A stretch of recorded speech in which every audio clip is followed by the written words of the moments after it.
Ayun mga idol, no, magandang umaga po sa lahat, no, at magandang araw sa lahat ng mga viewers natin ngayon. So nandito po tayo ngayon sa Davao City mga idol. So pumunta po tayo ngayon dito sa Davao para tignan po natin yung ano nila ngayon dito, yung kadayawan nila na tinanghal dito sa Davao City.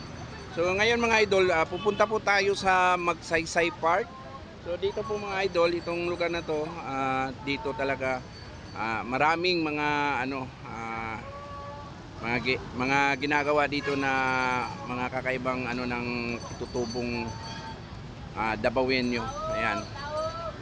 Oh. Ayun mga idol, kaya lang mga idol, hindi po tayo makapasok ngayon dito sa Magsaysay Park kasi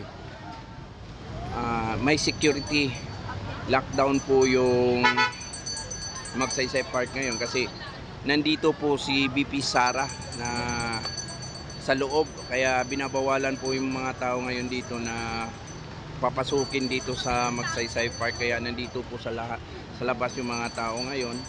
Yan, marami po mga government official ngayon na nandito sa Davao at nandyan po sa loob ng Magsaysay Park, kaya nandito lang po tayo ngayon sa labas at marami pong mga kasundaluhan po na nakabantay po ngayon dito sa area, no, sa lugar. Ayan, nakakalat po yung mga sundalo dito. Ayan.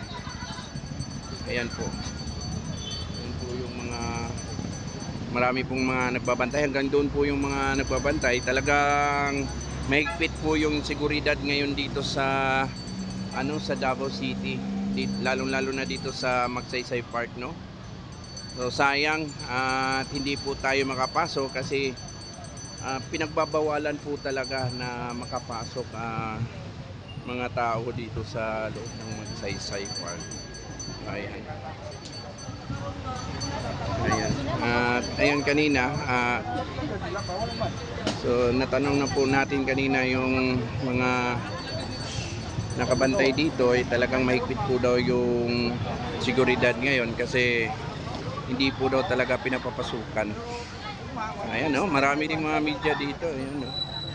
Yeah, kahit yung mga media hindi po pinapasok dito ngayon. Yung ibang mga media, pinili lang po yung mga media. Ayan, mas lalo dumami po yung mga kapulisan na dumating ngayon dito. Talagang hinigpitan nila yung babantay dito ngayon sa Magsaysay Park. Boss, pwede mo na boss, anong giligid na pasudlan garon dire? Sir, PSG ang naghawak ron sir sa security. PSG? Oo. Davao gyud no? Oo. Ang walay kuan sa inyo ha. Oo. Kumbaga Tanan sir.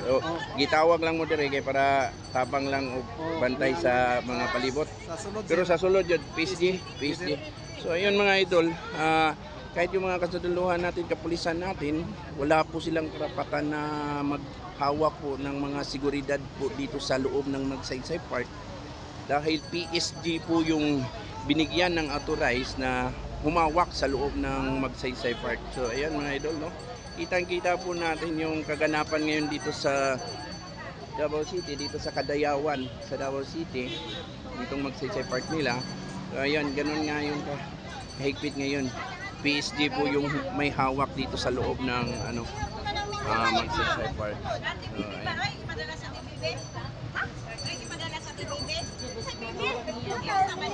Boss, pwede mo na po. Bangas binuna dito ka dito sa window na Wala may kabalusan wala may kahawag ikan pag ganina diri. Wala may idea kung saan sa buto sa sulod sa mga kuan. Pero ang order agad ninyo boss. sa pangalan sa vendor. Kaya kaya to. Si Ate Gagang na po nickname. So ayun mga idol, no. So yun ang sinasabi dito sa Muhammad, number 8, security, stall number 8, nagbabantay dito sa gate na talagang nikitan lang daw yung pagbabantay dito sa dito sa gate ng Magsaysay. Kaya bihira talaga makapasok, hindi basta-basta po. Ayan, no. Kanina pa kami dito.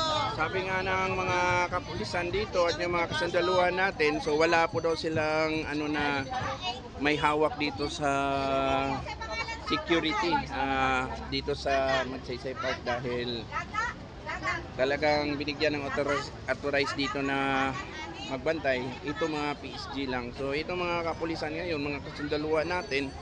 So tumutulong lang to sila para makaiwas po tayo sa sa trapiko dito sa Davao, no? Yan mga idol, kita-kita naman natin. Dami ng tao, mas dumami po yung tao talaga.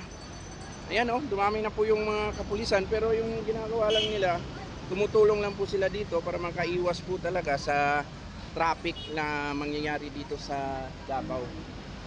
So, ayan.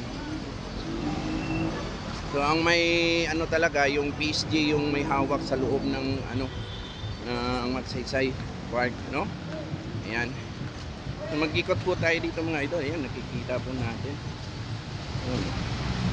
Yan, marami po mga kasudaluhan po ito, no? Talagang hindi po tayo makakuha man lang ng video sa loob kung ano na nangyayari doon sa loob. Kaya dito lang tayo mag-ikot-ikot, baka may covered po tayo na magandang video po dito at masilayan lang po natin si BP Sara. Ayan, mas masaya na po yun. Ayan. Nako mga idol, grabing mga tao, daming tao dito ngayon.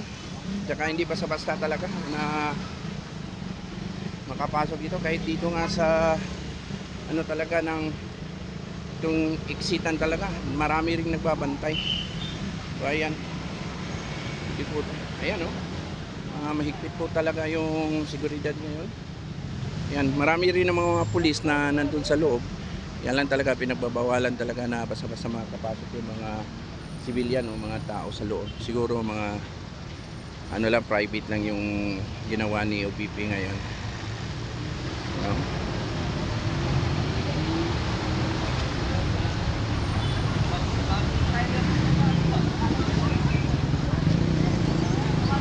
Ayan.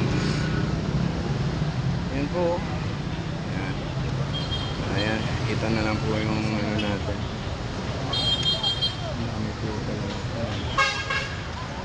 Ayan, grabe yung ito yung nabutan natin, papunta natin dito. Nahuli pa tayo sa sa trapiko dahil hindi natin napansin yung stoplight. Tapos yun, hindi rin tayo makapasok sa loob. Yan, mahigpit yung seguridad dito. Yan, dami naman sanang mga magagandang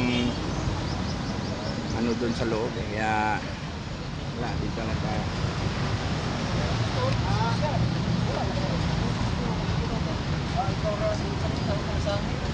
Boss, pwede pumunta na to. Dili sigurado dili. Si BP Sara ron. Pero wala pa na bot.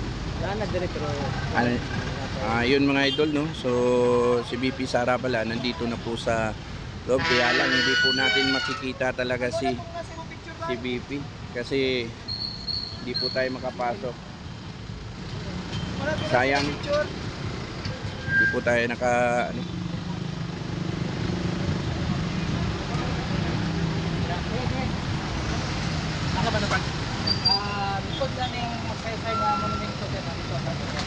binuksan na pero bawal tayo pumasok na ito.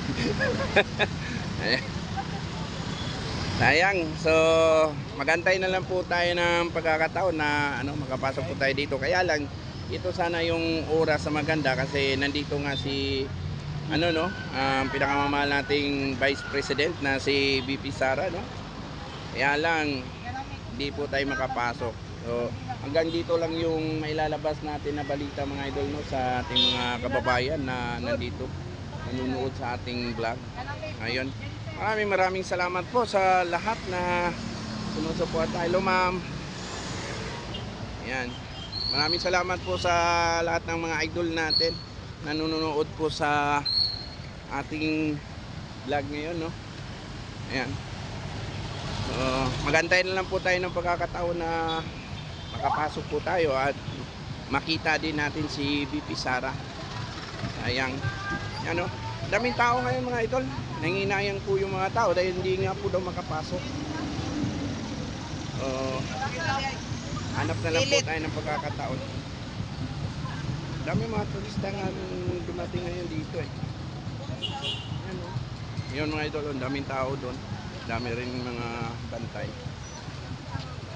So ayan, at thank you po sa lahat po ng mga viewers natin. Maraming salamat po mga idol.